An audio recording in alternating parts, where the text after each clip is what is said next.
அதிகாரம் 7. நீதி வழங்குமாறு வேண்டுதல். என் கடவுளாகிய ஆண்டவரே, உம்மிடம் அடைக்கலம் புகுந்தேன். என்னை துரத்துவோர் அனைவரிடமிருந்தும் என்னை மீட்டருளும். எனக்கு விடுதலை அளித்தருளும். இல்லையெனில் என் எதிரிகள் சிங்கம் போல என்னை பீறி கிழித்து போடுவார்கள்.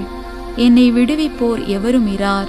என் கடவுளாகிய ஆண்டவரே, நான் இவற்றை செய்திருந்தால், என் கை தவறிழைத்திருந்தால், நல்லுறவில் என்னோடு வாழ்ந்தவனுக்கு காரணமின்றி என் பகைவனை காட்டிக் கொடுத்திருந்தால், எதிரி என்னை துரத்தி பிடிக்கட்டும், என்னை தரையில் தள்ளி மிதித்து நசுக்கட்டும், என் பெருமையை புழுதியில் தள்ளி புதைக்கட்டும். ஆண்டவரே, சினம் கொண்டு எழுந்தருளும். என் பகைவரின் சீற்றத்தை அடக்க வாரும். எனக்காக விழித்தெழும். ஏனெனில் நீதியை நிலைநாட்டுபவர் நீர் ஒருவரே.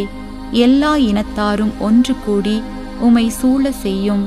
உயரத்தினின்று அவர்கள் மீது ஆட்சி செலுத்தும். ஆண்டவரே, நீரே மக்களினத்தார் அனைவருக்கும் நீதி வழங்குபவர். ஆண்டவரே, என் நேர்மைக்கும் மாசின்மைக்கும் ஏற்ப எனக்கு தீர்ப்பளியும். பொல்லாரின் தீமையை முடிவுக்கு கொண்டு வாரும். நல்லாரை நிலைநிறுத்தும்.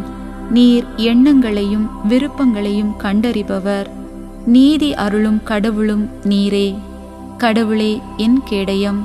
நேரிய உள்ளத்தோரை அவர் விடுவிப்பார். கடவுள் நடுநிலை தவறாத நடுவர். நாள்தோறும் அநீதியை கண்டிக்கும் இறைவன். பொல்லார் மனமாற்றம் அடையாவிடில் அவர்தம் வாளை கூர்மையாக்குவார். வில்லை நாணேற்றி ஆயத்தம் செய்வார். கொலை கருவிகளை ஆயத்தமாக்குவார். அம்புகளை அனல் பறக்கும்படி எய்வார். ஏனெனில் பொல்லார் கொடுமையை கரு கொள்கின்றனர். தீவினையை கருத்தாங்கி பொய்மையை பெற்றெடுக்கின்றனர். அவர்கள் குழியை தோண்டி ஆழப்படுத்துகின்றார்கள். அவர்கள் தோண்டிய குழியில் அவர்களே விழுகின்றார்கள். அவர்கள் செய்த கேடு அவர்கள் தலைக்கே திரும்பும்.